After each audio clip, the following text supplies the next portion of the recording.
Hello students. आज class +2 unit number 1 electrostatics के lecture number 53 में हमारा टॉपिक है मिसलेनियस प्रॉब्लम्स पार्ट 4। तो अब तक हमने जो भी टॉपिक्स फर्स्ट यूनिट में कवर अप किए हैं उनके बेस्ड पे प्रॉब्लम्स को डिस्कस करेंगे। तो जैसा कि प्रॉब्लम नंबर 1 में आप देख रहे हो, what distance should the two plates each of area 0.2 into 10 raised to power minus 1 square meter of an air parallel plate capacitor be placed in order to have the same capacitance as a spherical conductor of radius 0.5 meter। तो statement में क्या बोला है कि एक spherical conductor है जिसका radius है 0.5 मीटर और दूसरा है पैरेलल प्लेट कैपेसिटर जिसका एरिया हमें गिवन है। तो उसकी पैरेलल प्लेट कैपेसिटर की दो प्लेट्स के बीच में डिस्टेंस फाइंड आउट करना है और पैरेलल प्लेट कैपेसिटर की कैपेसिटेंस कितनी है जितनी spherical conductor of radius 0.5 metre की है। तो it means parallel plate capacitor के लिए तो विद एयर और वैक्यूम ये फार्मूला आता है ना कैपेसिटेंस का, और स्फेरिकल कंडक्टर के लिए ये फार्मूला है। अब दोनों कैपेसिटेंस इक्वल है तो इन दोनों को इक्वेट करके तो हमने डी की वैल्यू निकालनी।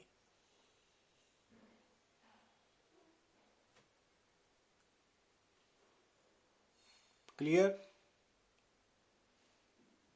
अब a parallel plate capacitor of 300 microfarad is charge to 200 volt. तो यहां पे पैरेलल प्लेट कैपेसिटर की कैपेसिटेंस है 300 माइक्रोफैरेड और इनिशियल पोटेंशियल डिफरेंस है 200 वोल्ट। अब यहाँ पे उसने ये नहीं बताया कि जो बैटरी है उसके बारे में, तो जब तक बैटरी के बारे में मेंशन ना हो कि वो कनेक्टेड है तो वो मान के चलना है कि वो डिस्कनेक्ट हो चुकी है। तो ये बात आपने माइंड में रखनी है कि अगर आपकी स्टेटमेंट में बैटरी कनेक्टेड लिखा हो ओनली देन कंसिडर करना है, अदरवाइज वो डिस्कनेक्टेड है। और डिस्कनेक्टेड बैटरी जब होती है तो कैपेसिटर की प्लेट्स पे जो चार्ज है ना वो हमेशा कांस्टेंट रहता है, वो कभी नहीं बदलता, क्योंकि फिर कैपेसिटर आइसोलेटेड सिस्टम हो जाता है ना।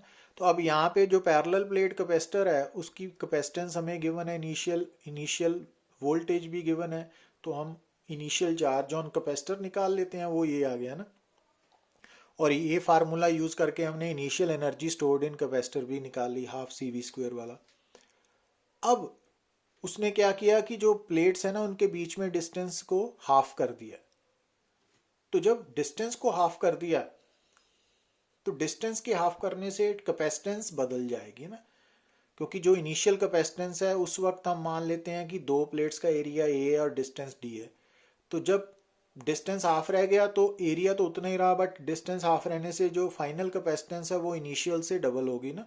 तो इट मीन्स जो area distance between the plates of capacitor half रहने से कैपेसिटेंस डबल होगी। तो जो इनिशियल थी वो 300 माइक्रोफैरेड थी तो अब 600 होगी। पर क्योंकि बैटरी डिस्कनेक्टेड है तो क्यू क्या रहेगा, सेम। तो इट मीन्स जो फाइनल चार्ज है वो इनिशियल के बराबर ही रहेगा, और इनिशियल चार्ज हम निकाल चुके हैं 6 इंटू 10⁻⁻² कूलम।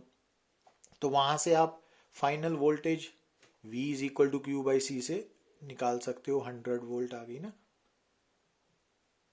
और ऐसे ही आप फाइनल एनर्जी भी निकाल सकते हो। तो फिर चेंज इन पोटेंशियल एनर्जी कितनी आ जाएगी, फाइनल माइनस इनिशियल, और negative means loss of energy हो रहा है। Problem 3, a parallel plate capacitor has a capacitance of 2 microfarad. A slab of dielectric constant 5 is inserted between the plates and the capacitor is charged to 100 volt and then isolated. What is the new potential difference if the dielectric slab is removed? How much work is required to remove the dielectric slab? अब यहाँ पे ध्यान देना, parallel plate capacitor की capacitance है 2 microfarad. ये उस वक्त है जब वैक्यूम है ना। तो जब हमने slab of dielectric constant 5 insert की तो न्यू कैपेसिटेंस क्या होगी, के टाइम्स, क्योंकि यहाँ पे अगेन अगर आपको ये मेंशन ना हो कि जो डाई इलेक्ट्रिक स्लैब है उसने पूरा स्पेस ऑक्यूपाई की है या नहीं की है, तो इट मीन्स पूरी की है ना, तो के टाइम्स होगी ना। तो it means dielectric slab insert करने के बाद कैपेसिटेंस होगी 10 माइक्रोफैरेड। अब स्लैब इंसर्ट होने के बाद बैटरी के साथ कनेक्ट हुआ 100 वोल्ट के साथ, ठीक है। तो इट मीन्स जब बैटरी कनेक्ट हो गई और स्लैब इंसर्ट होने के बाद बैटरी कनेक्ट हुई तो वो इनिशियल स्टेज आ गई। तो इनिशियल चार्ज क्या हो गया, CV is equal to this one. अब बैटरी क्या हो चुकी है, रिमूव, देन आइसोलेटेड है ना, तो बैटरी हटा दी। अब बैटरी हटाने के बाद क्या किया उसने, डाइलेक्ट्रिक स्लैब को निकाल लिया।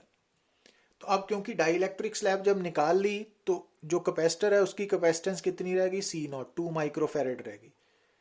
पर फाइनल चार्ज वही रहेगा जो इनिशियल है ना, क्योंकि आइसोलेटेड सिस्टम हो चुका है।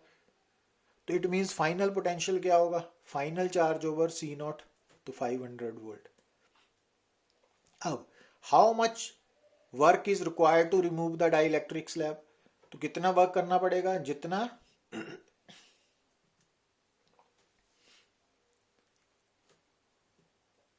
तो कितना वर्क डन करना पड़ेगा, तो ये वर्क डन है अगेंस्ट द कंजर्वेटिव फोर्स है ना, तो वो क्या होता है delta U, final potential energy minus initial potential energy.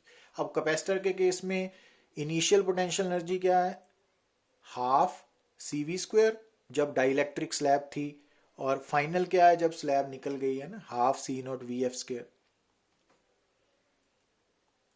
तो ये आप, अब फोर्थ है कि एक uncharged capacitor is connected to a battery, show that half the energy supplied by battery is lost as heat while charging the capacitor. अब देखिए कि मान लीजिए ये अनचार्ज कैपेसिटर है जिसकी कैपेसिटेंस है C। अब इसको हमने बैटरी के साथ कनेक्ट कर दिया ना, तो इस बैटरी का पोटेंशियल डिफरेंस है V, और इस कैपेसिटर को चार्ज मिला Q, CV के इक्वल है ना। तो अब इस कैपेसिटर में कितनी स्टोर्ड एनर्जी है, तो energy stored in a capacitor के डिफरेंट फार्मूला थे, half CB square, half Q square by C, या हाफ QV। तो हमने हाफ QV यूज कर लिया ना। अब ये जो बैटरी है, इस बैटरी का अपना पोटेंशियल डिफरेंस है V, और इसने कितना चार्ज कैपेसिटर को सप्लाई किया Q। तो वर्क डन बाय बैटरी, तो बैटरी ने कितना वर्क डन किया, तो वो सारा energy supplied by the battery है ना, वो हो गया चार्ज इनटू V। तो कोई भी बैटरी कितना वर्क करती है या एनर्जी सप्लाई करती है टू द सर्किट, वो होता है जितना बैटरी ने चार्ज सप्लाई किया इनटू जितना बैटरी की पोटेंशियल डिफरेंस है ना। तो इक्वेशन नंबर 3। अब आप यहां से देख रहे हो कि जो एनर्जी सप्लाइड बाय बैटरी है QV है, उसमें से आधी हाफ जो है कैपेसिटर में स्टोर हो गई और बाकी half in the form of heat loss होगा ना उसका। अब प्रॉब्लम नंबर 5 में आप देखिए, when a slab of insulating material 4 millimeter thick is introduced between the plates of a parallel plate capacitor, it is found that the distance between the plates has to be increased by 3.2 millimeter to restore the capacity to its original value. Find the dielectric constant of the material. अब यहाँ पे क्या सोचना क्या है कि आपके पास एक पैरेलल प्लेट कैपेसिटर है जिसकी प्लेट्स का एरिया A है, distance between its plates D है। तो इस कैपेसिटर की विद वैक्यूम कैपेसिटेंस है epsilon not A by D, equation number 1। अब अगर आप इस कैपेसिटर में एक स्लैब इंट्रोड्यूस करोगे तो कैपेसिटेंस बढ़ जाएगी ना, तो ये कैपेसिटेंस बढ़ेगी। पर वो क्या बोल रहा है, आप स्टेटमेंट को देखिए कि जब हमने स्लैब को इंट्रोड्यूस किया तो हमने ये जो दो प्लेट्स हैं इनके बीच में जो डिस्टेंस है उसको कितना बढ़ा दिया, 3.2 मिलीमीटर, ताकि स्लैब के इंट्रोड्यूस करने के बाद भी कैपेसिटेंस इनिशियल कैपेसिटेंस के इक्वल रहे। मींस कि हमने जो डिस्टेंस डी है उसको भी चेंज कर दिया। तो अगर डिस्टेंस डी ही रहता तो फाइनल कैपेसिटेंस क्या होनी थी, epsilon not a over D minus T into 1 - 1/k है ना।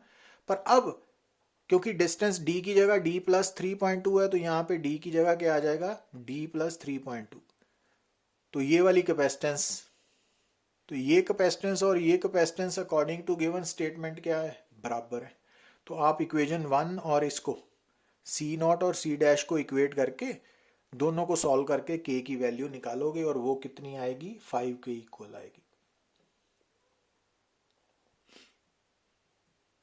अब जैसे यहां पे देखिए आप, the area of parallel plates of air capacitor is 0.2 square metre and distance between them is 0.01 metre है ना। तो डी और ए गिवन है। Potential difference between the plates is 3000 volt and when a 0.01 meter thick sheet of insulating material is placed between अब ध्यान से देखिए, जो इंसुलेटिंग प्लेट है उसकी थिकनेस T और जो डिस्टेंस बिटवीन द प्लेट्स है D वो बराबर है ना। इट मीन्स ये जो डाइलेक्ट्रिक स्लैब है ना उसने पूरी स्पेस ऑक्यूपाई कर ली है।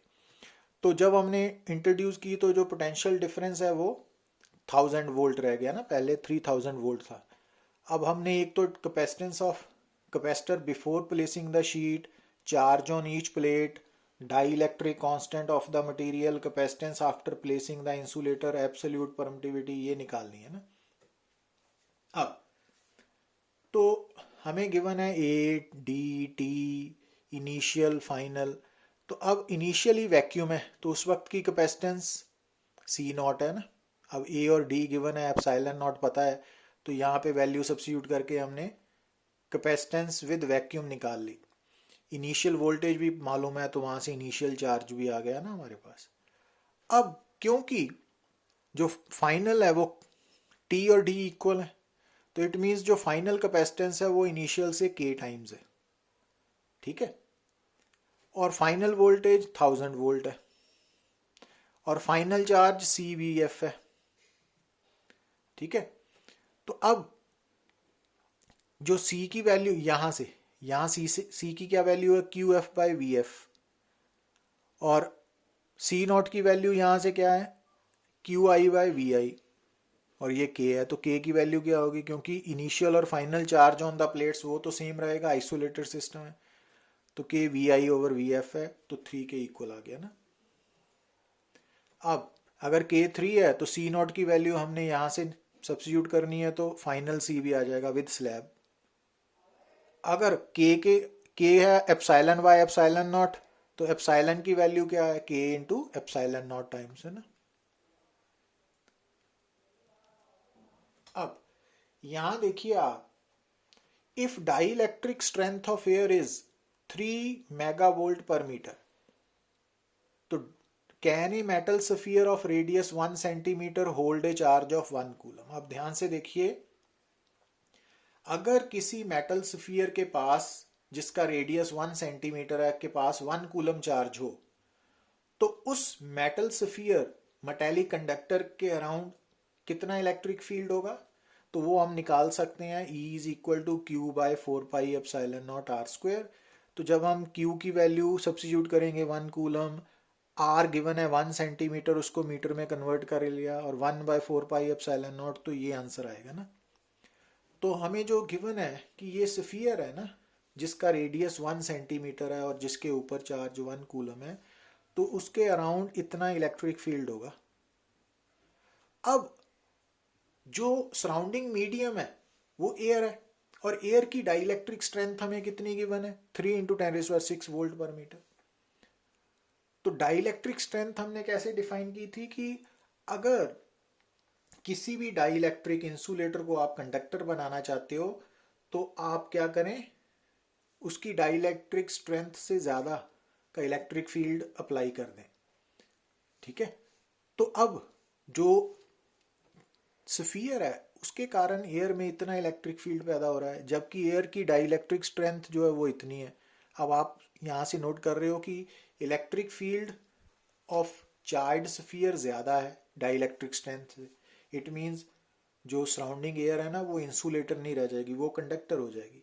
और जैसे ही एयर कंडक्टर में कन्वर्ट होगी तो अब जो कंडक्टर है और जो अर्थ है उसके बीच में जो एयर है वो भी कंडक्टिंग होगी, तो वो जो कंडक्टर का चार्ज है ना वो फ्लो करके अर्थ की तरफ जाना शुरू हो जाएगा। तो इट मीन्स जो स्फीयर है वो इतना चार्ज मेंटेन नहीं कर पाएगा।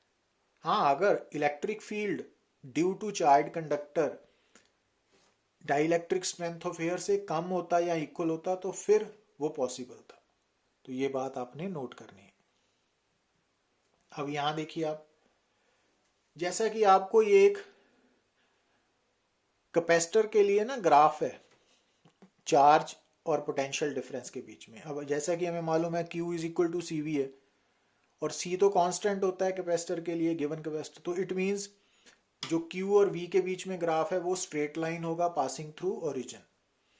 तो इस ग्राफ की Q और V ग्राफ की स्लोप क्या होगी? कैपेसिटेंस के इक्वल। तो कैपेसिटर के लिए जो QV ग्राफ है वो स्ट्रेट लाइन होगा और वो स्ट्रेट लाइन ओरिजिन से पास करेगी और उस स्ट्रेट लाइन की स्लोप क्या होगी? कैपेसिटेंस। तो ये भूलना नहीं है। अब हमें ये गिवन है, QV ग्राफ गिवन है, तो एक कैपेसिटर A है दूसरा B है ना, ये दो ग्राफ गिवन है, सॉरी एक A है और B है, और ये दो ग्राफ्स दो कैपेसिटर्स C1 C2 के लिए है ना। तो हमें इन ग्राफ्स से ये मालूम करके बताना है कि कौन सा ग्राफ C1 के लिए और कौन सा C2 के लिए है। तो जैसा कि हम ऑलरेडी डिस्कस कर चुके हैं, क्योंकि ये Q और V ग्राफ है तो इसकी स्लोप कैपेसिटेंस है। और यहां से आप ध्यान से देखिए कि A लाइन की स्लोप B से ज्यादा है।